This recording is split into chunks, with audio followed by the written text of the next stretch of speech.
Alam niyo ba mga kapatid, kung gaano kabuti ng Diyos sa ating mga buhay? Alam niyo ba kung ano ang ginawa ng Panginoon? Kung gaano siya kabuti sa atin? Inalay lang naman niya ang kanyang kaisa-isang anak na si Jesucristo upang tayo ay maligtas at malinis sa ating mga kasalanan.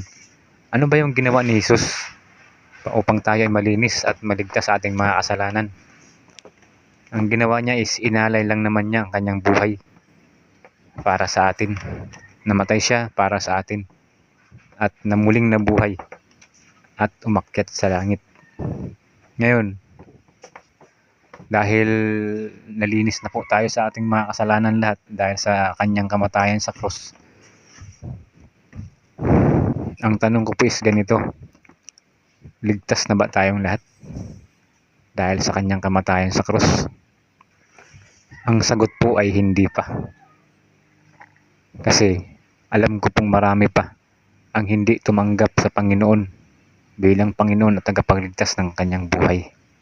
Kasi sabi sa kanyang salita, dapat tayong maipanganak muli para tayo ay maligtas.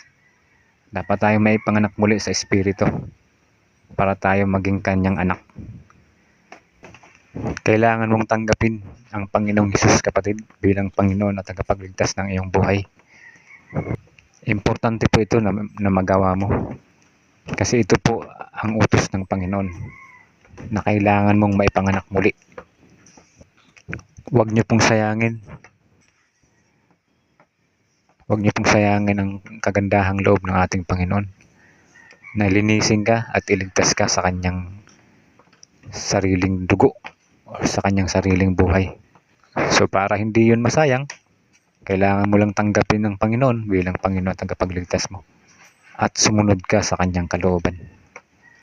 Huwag po kayong maniniwala sa mga sabi-sabi na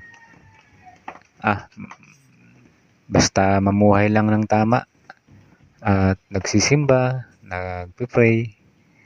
Huwag po kayong maniwala dyan.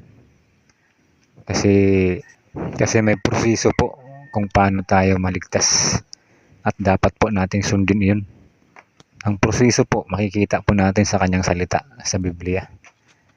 At yun na nga ang dapat natin gawin. Tanggapin natin ang Panginoon bilang Panginoon at tagapagligtas ng ating mga buhay at sumunod sa kanyang kalooban.